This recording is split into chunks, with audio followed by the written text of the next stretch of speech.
Alors, je suis professeure titulaire à l'École de design de l'Université Laval. Ce matin, dans le cadre de notre rencontre, je pense qu'on peut faire ça de façon un petit peu informelle, on n'est pas un grand si nombre. Vous pouvez éteindre vos portables. Je vais vous parler dans un premier temps d'un projet de recherche subventionné par le Conseil de recherche en sciences humaines du Canada, donc pour nous le CRSH, qui est un de nos deux organismes subventionnaires principaux, sur une recherche que nous menons qui porte sur la question du design, de l'expérientialité du livre en contexte numérique. Et donc, c'est de ça que je vais vous entretenir ce matin.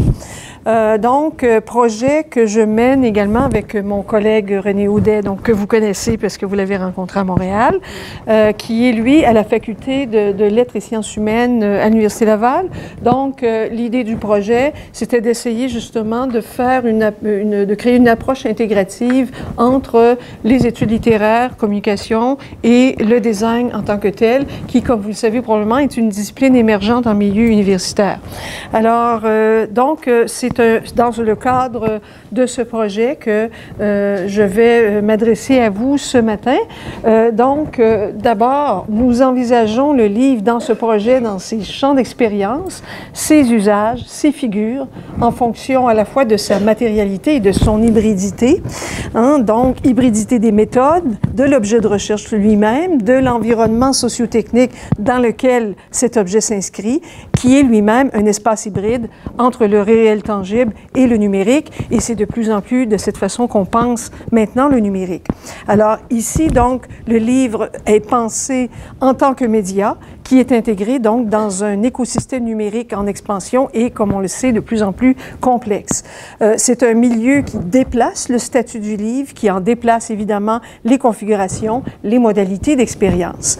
Alors, en adoptant une approche de design, nous nous intéressons à la médiation qui est opérée par le livre en tant qu'artefact éditorial, en tant que pratique culturelle également, tout comme à sa remédiation, donc en tant qu'objet inscrit dans une histoire et dans un devenir, à travers donc ces diverses hybridités, entre autres entre le livre papier et ses incarnations numériques. Un mot sur la question du design. Le design devient de plus en plus une méthode des humanités numériques qui se penche sur les processus que le livre met en œuvre, dans ce cas, et à ses modes d'éditorialisation. En ce sens, donc, le design est un agent de changement et de transformation. Son champ d'action dessine de multiples expériences qualitatives à mettre en place. Et je souligne ce passage sur le design justement parce que le design est encore à prendre sa place en milieu académique pour comprendre donc quelle est sa posture. Et donc, ici, je citerai Pierre Lévy, par exemple, qui dit que le design des expériences, dont, par exemple, évidemment, votre projet rend bien compte, doit prendre en compte donc l'existence corporelle, relationnelle, affective et esthétique des humains qui sont engagés dans les dispositifs d'interaction technique. L'activité conceptuelle du design ne prend son sens qu'à travers ces projets d'expérience conduits de façon intentionnelle, mis en forme par les procédés qui partent des usages et des finalités sociales. Et encore une fois, je pense qu'on est tout à fait dans le ton dans cette journée d'études. Donc, en suivant une pensée du design, nous voulons comprendre comment nous faisons l'expérience du monde à travers les multiples incarnations du livre et comment ces différentes formes affectent nos façons de penser, de sentir et d'agir, tout comme à l'inverse, les artefacts cognitifs transforment nos expériences du monde. Inséré dans la culture matérielle, le livre constitue un objet technique d'une grande adaptabilité. Ces formes vont se modifier de pair avec les modes de connaissance comme l'une des technologies intellectuelles centrales de la littératie numérique. En tant qu'objet technique, le livre a modelé depuis des siècles notre rapport au monde et au savoir. Son histoire est particulièrement révélatrice de cette transformation profonde qu'il a constituée pour la pensée humaine en favorisant la production intellectuelle, la matérialisation des idées et leur diffusion. C'est pourquoi nous nous intéressons aux allers-retours entre son histoire et son devenir, soit à ses remédiations.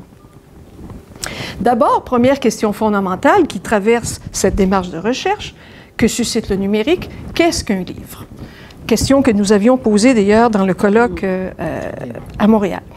Certains vont dire qu'il ne se définit que comme un support matériel, d'autres au contraire pensent qu'il est avant tout un objet symbolique débordant de ses frontières matérielles et qu'il ne se réduit pas à aucun de ces supports. Si nous aimons nous immerger dans l'espace symbolique du livre, une approche de design nous invite à nous pencher sur sa matérialité pour en explorer l'espace graphique, les formes sensorielles, visuelles, auditives, tactiles par lesquelles advienne la connaissance. Le livre constitue donc un espace hybride entre ces deux plans sémiotiques qui ne sont pas détachés l'un de l'autre. Par ailleurs, la matérialité du livre nous conduit à réfléchir à ces formes d'hybridité, donc, entre le livre imprimé et ses avatars numériques. Donc, le livre contemporain, sous toutes ses formes, est pris en charge par les procédés numériques, indépendamment du produit qui en résulte, qu'il s'agisse de concevoir un artefact imprimé, une interface numérique ou un objet hybride entre le papier et les pixels. En ce sens, mis à part les pratiques du livre d'artiste qui nous renvoient à sa matérialité première, il n'existe presque plus de livre qui ne passe pas par un processus de mise en forme numérique. Alors le livre, d'une certaine façon, est tout intégré dans le numérique présentement.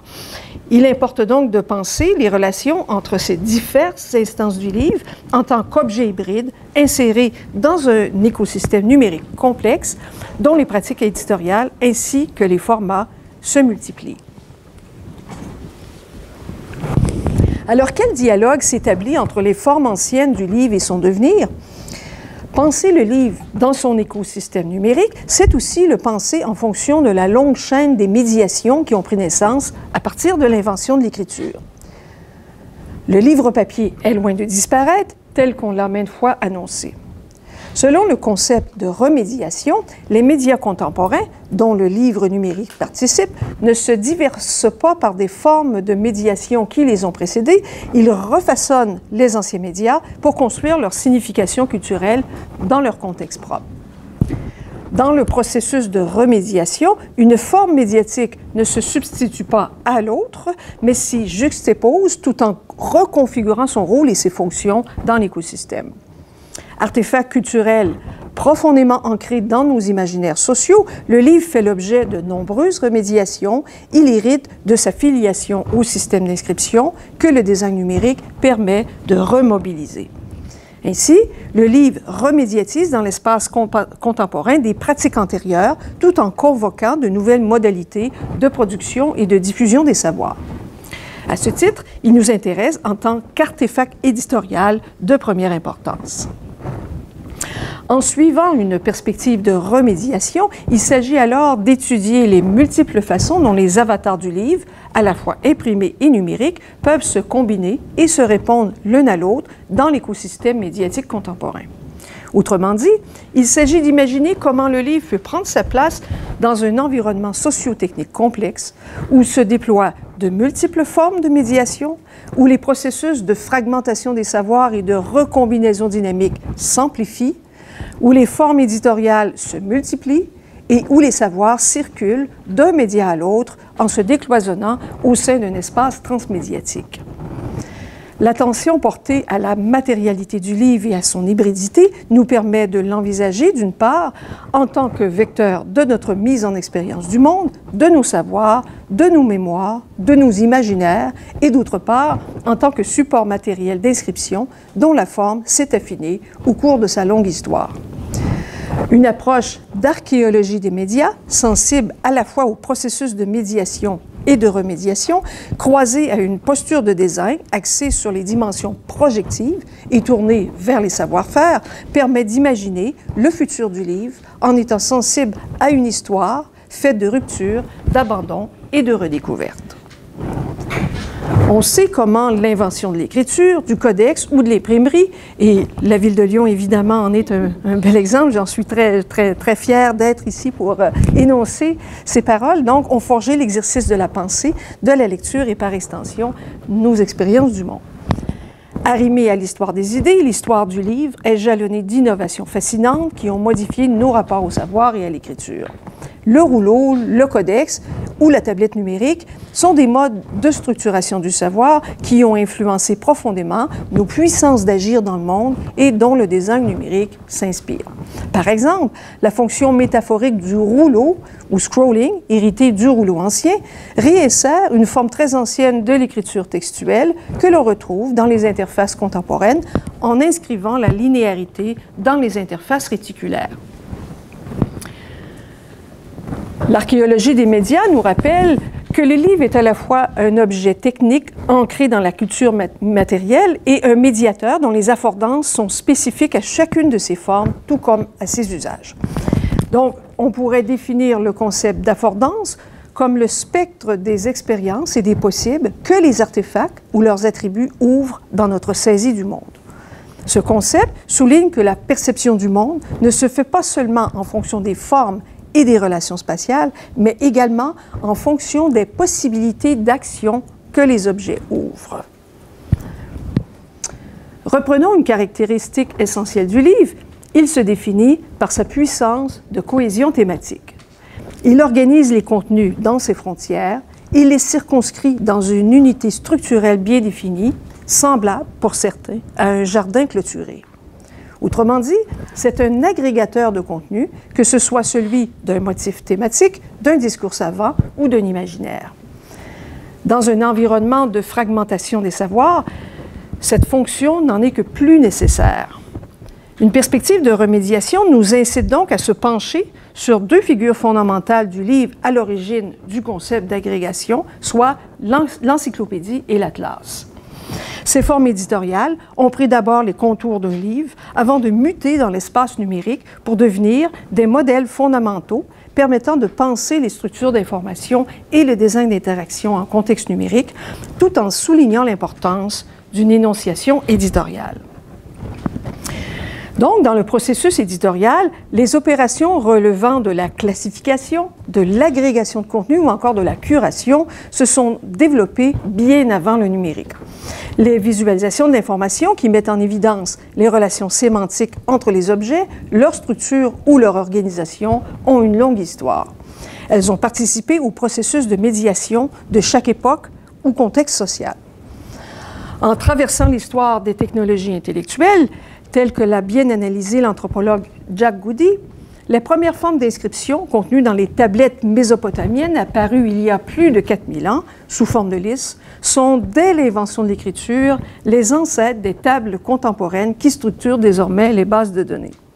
Elles constituaient autant de façons de catégoriser, de concevoir et de modéliser le monde. Elles sont donc, dès le début, des artefacts cognitifs.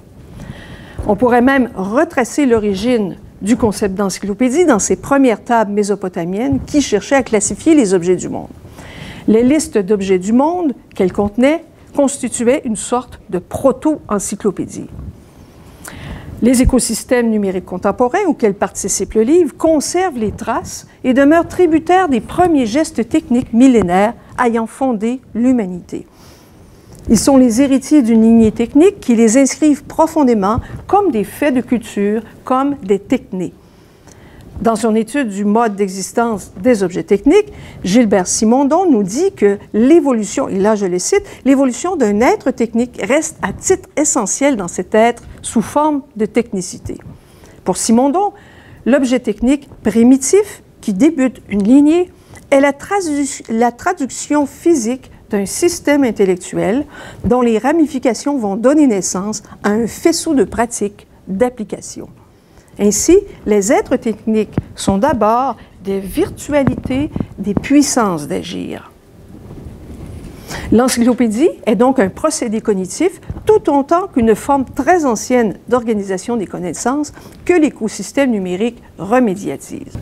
Donc, dans l'Antiquité, on le retrouve sous forme de l'arbre de Porphyre, par exemple, qui était une première forme de modélisation graphique des catégories d'Aristote. Ce schéma en arborescence constitue déjà une forme de visualisation de l'information, organisant les genres et les espèces de façon hiérarchique. Ce système de classification visuelle cherchait à organiser les connaissances de façon synthétique. Cette quête classificatoire se poursuit à la Renaissance, alors que l'humanisme, pour reprendre les mots de Gilbert Simondon, répond d'abord à un élan encyclopédique. Puis, L'encyclopédie culmine dans le projet savant de Diderot et d'Alembert, bien sûr, et je ne vous apprendrai rien, évidemment, par là, qui a dessiné une figure utopique, celle de vouloir rassembler dans un même livre tous les savoirs techniques de cette époque pour donner forme à un projet éditorial immense qui a impliqué un effort collectif de 160 auteurs. L'encyclopédie, donc, de Diderot et d'Alembert a contribué à façonner un premier modèle d'écriture collective que remédiatise l'écosystème numérique. On retrouve ce même principe encyclopédique dans les agrégateurs de contenu des écosystèmes numériques qui sont régis par des acteurs humains et non humains, donc par des algorithmes. La métaphore encyclopédique est donc celle qui caractérise le mieux l'environnement de connaissance du web. Le modèle de l'atlas, où s'assemble une collection de cartes, est une autre figure ancienne du livre que nos interfaces contemporaines remédiatisent. Dans l'espace numérique, l'atlas agit comme un modèle en tant qu'artefact culturel. Ce modèle permet de penser les modes de visualisation de l'information. Il organise le savoir de façon spatiale et devient porteur d'une forme de design de connaissances fondamentale dans l'écosystème numérique. Par exemple, un atlas numérique peut être le support de l'éditorialisation et de la visualisation d'une base de données dynamique. La carte constitue l'un des supports fondamentaux de production et de visualisation de la connaissance, une façon graphique de présenter et d'intégrer notre expérience du monde, comme l'ont pratiqué de façon récurrente les cartographes de l'histoire ayant balisé les territoires. On peut penser le web comme un territoire, doté d'affordance spatiale, comme le connote le terme architecture d'information utilisé pour définir la façon de structurer les contenus dans l'environnement numérique. Dans l'espace numérique, le principe spatial de la carte permet notamment de visualiser les structures sémantiques de l'information dans une forme graphique.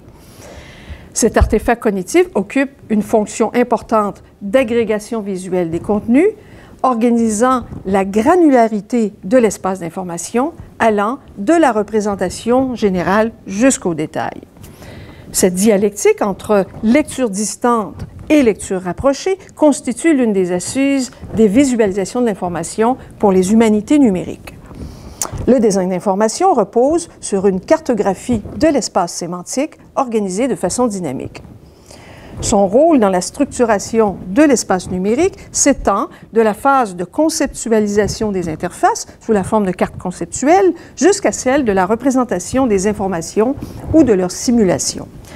L'atlas, en tant que modèle, peut donc suggérer des formes inédites d'éditorialisation afin de modéliser la connaissance en spatialisant les contenus. On voit donc qu'une perspective historique de remédiation croisée à une approche de design tournée vers le devenir éclaire les jeux d'aller-retour entre les systèmes d'inscription en tant qu'artefact cognitif et que mode de structuration des savoirs. En tant que métaphore et fonctionnalité, afin de concevoir les interfaces numériques, elles définissent des puissances d'agir. Il s'agit maintenant d'explorer les modalités d'interaction avec les affordances renouvelées du livre dans la constitution et la modélisation des objets de connaissance en contexte numérique.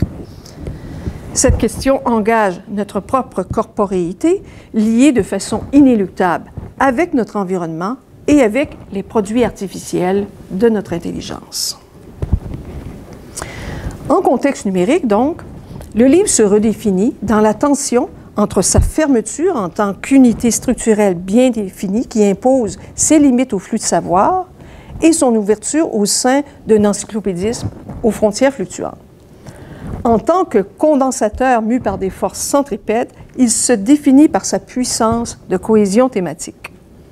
D'un côté, il devient donc un nœud de condensation des flux de savoir et d'informations qui le traversent. Il permet de cristalliser une pensée selon une forme aboutie. Et j'insiste sur cette dimension dans un espace de fragmentation tel que nous le connaissons par le web.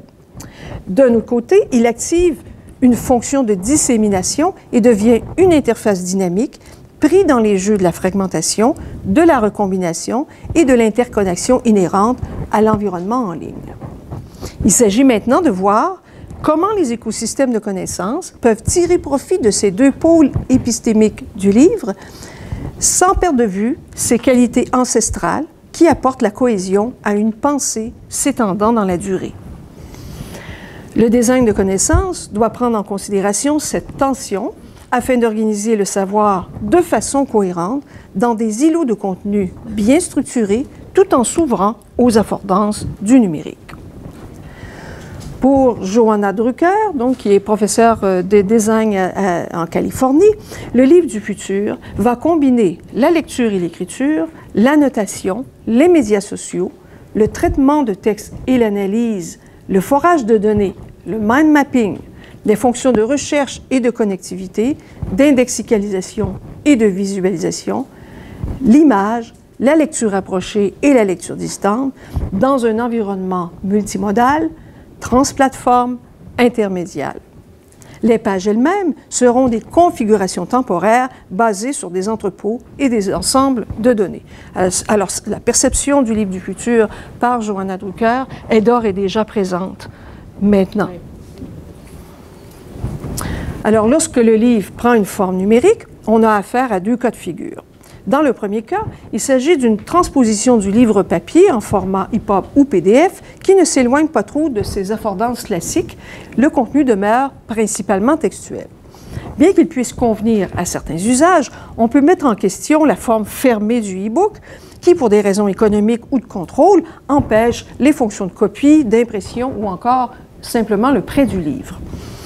En restreignant l'usage, ce modèle donc ralentit les processus d'appropriation et de remixage propres à la culture numérique. Il contraint la possibilité de s'ouvrir pleinement aux nouvelles affordances de l'environnement hypermédiatique et à ses potentialités collaboratives.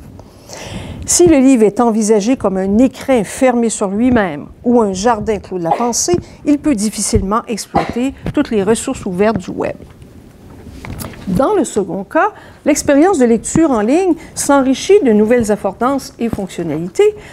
Par le web sémantique, les métadonnées et les liens hypertextuels, chaque expérience de lecture peut se déplier en réseau en ouvrant et en étendant son intertextualité implicite. De plus, le livre devient réinscriptible, saisi entre l'acte de lecture, d'écriture et de remixage. Enfin, il devient de plus en plus une expérience collective, un livre réseau.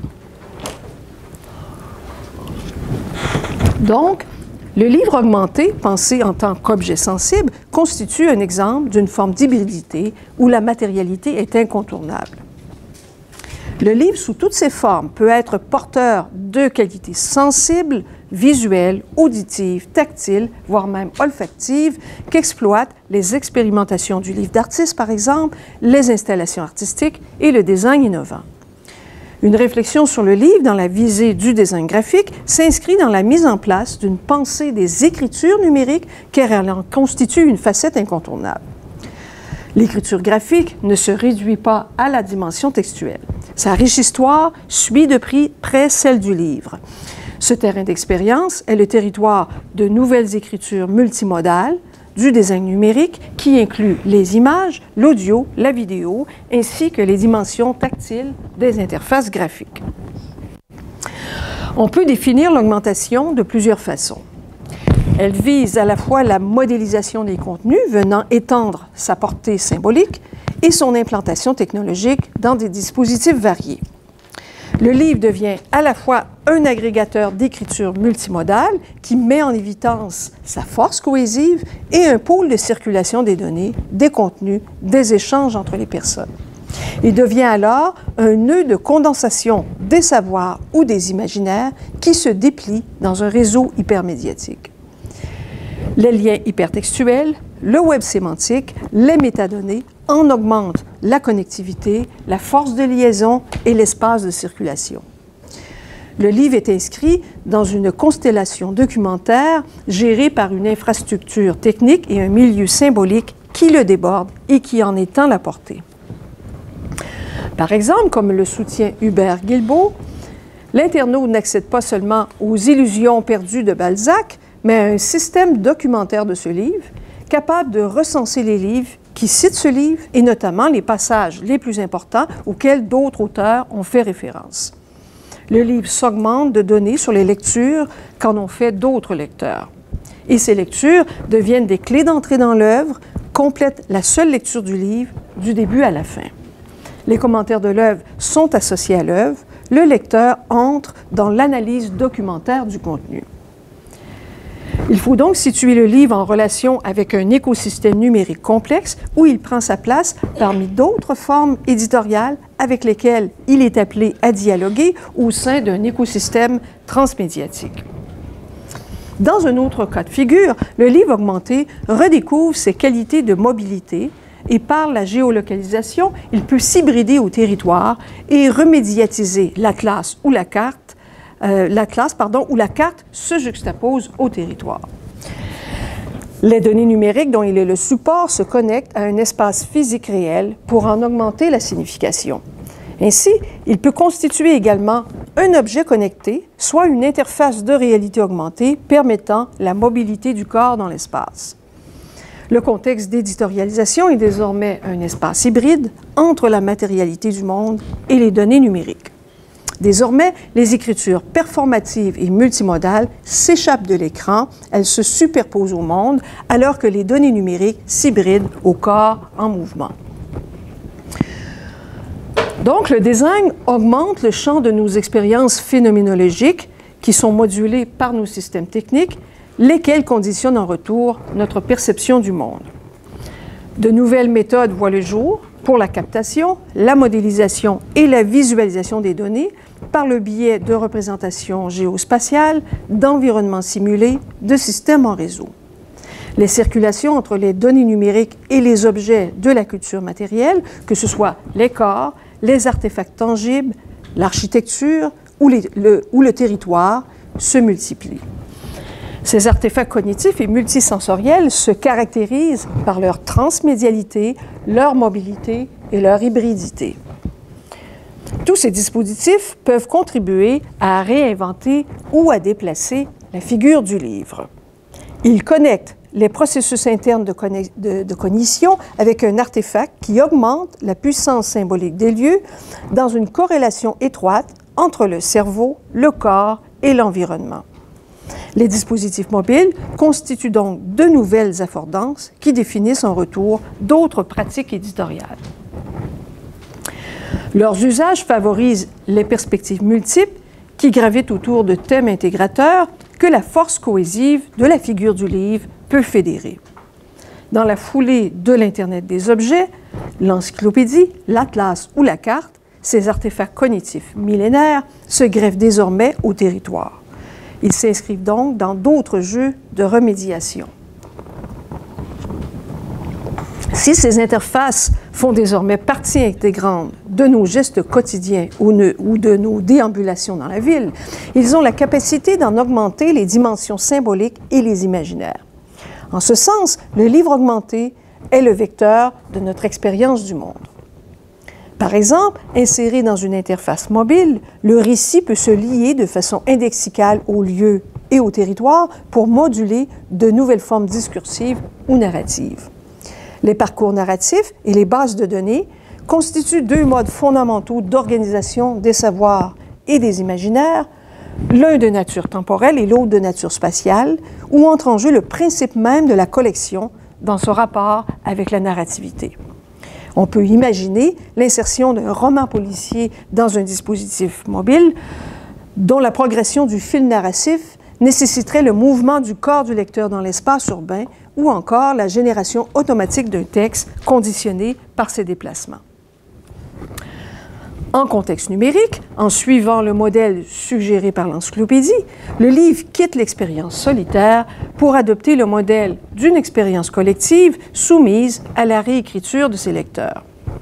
Et je vais citer à nouveau Hubert Guillot.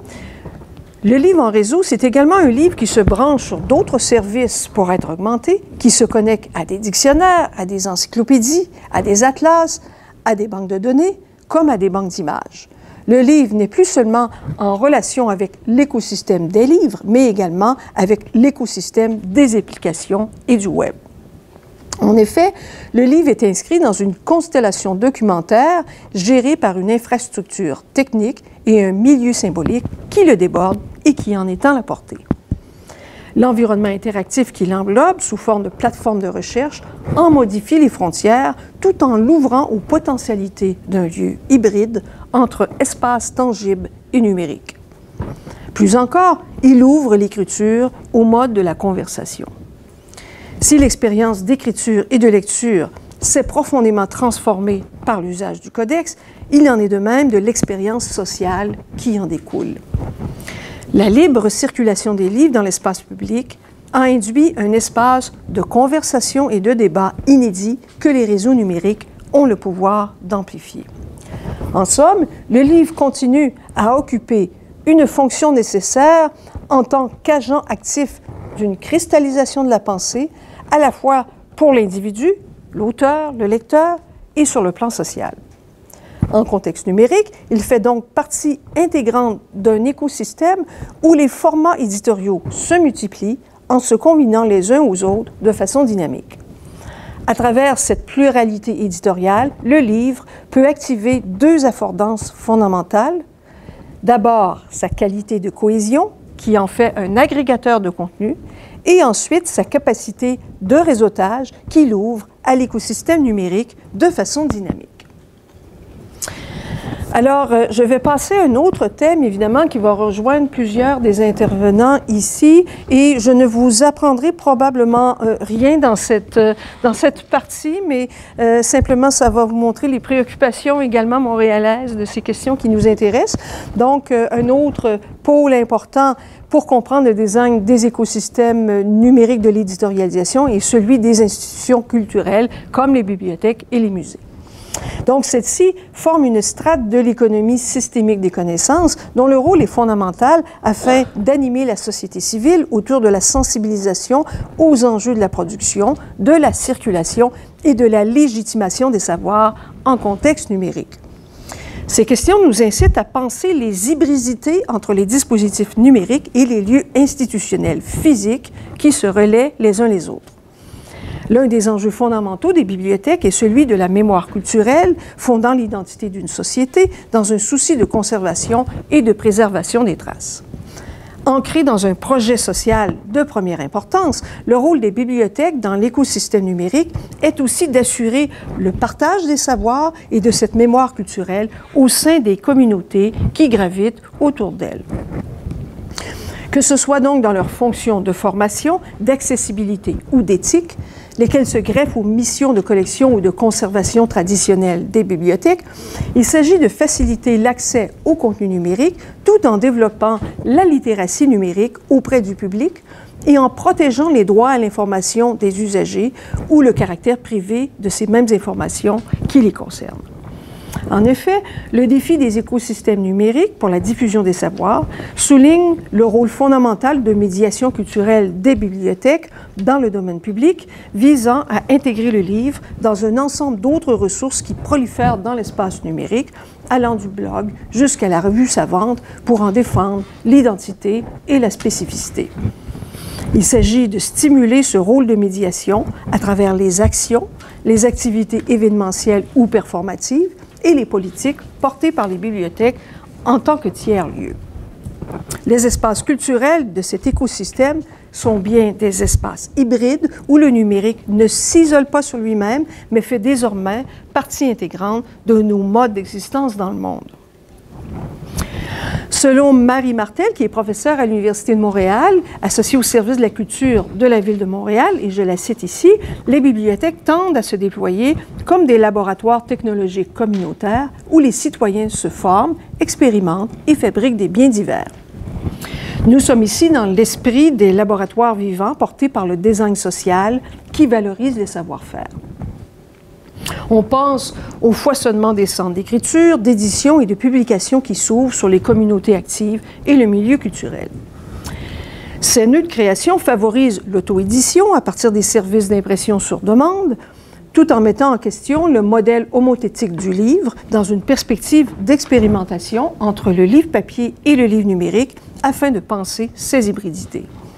Ainsi, les bibliothèques constituent l'un des nœuds fondamentaux de l'écosystème numérique du livre, de l'écriture et de la lecture, en relation avec les différents acteurs de la chaîne du livre, éditeurs, libraires et communautés de savoir au grand public. Leur rôle traditionnel de collection et de conservation s'élargit donc en intégrant des activités liées à l'animation culturelle, à la circulation et à la production de contenus éditoriaux, soit à la conversation. Le cas d'une démarche de co-design pour la rénovation des bibliothèques de Montréal exemplifie la dynamique de participation, laquelle concrétise la notion de conversation instaurée dans l'espace physique de la bibliothèque. Donc, ce cas démontre également que le numérique ne peut pas se penser de façon isolée, mais qu'il s'imbrique de façon irréductible dans le réseau des échanges humains qui ont cours dans les lieux physiques.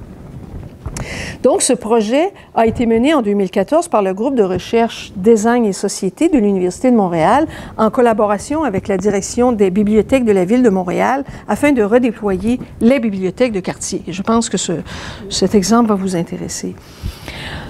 Le mandat, donc, consistait à faire émerger de nouveaux services tout en définissant leur signature culturelle dans le tissu urbain de Montréal.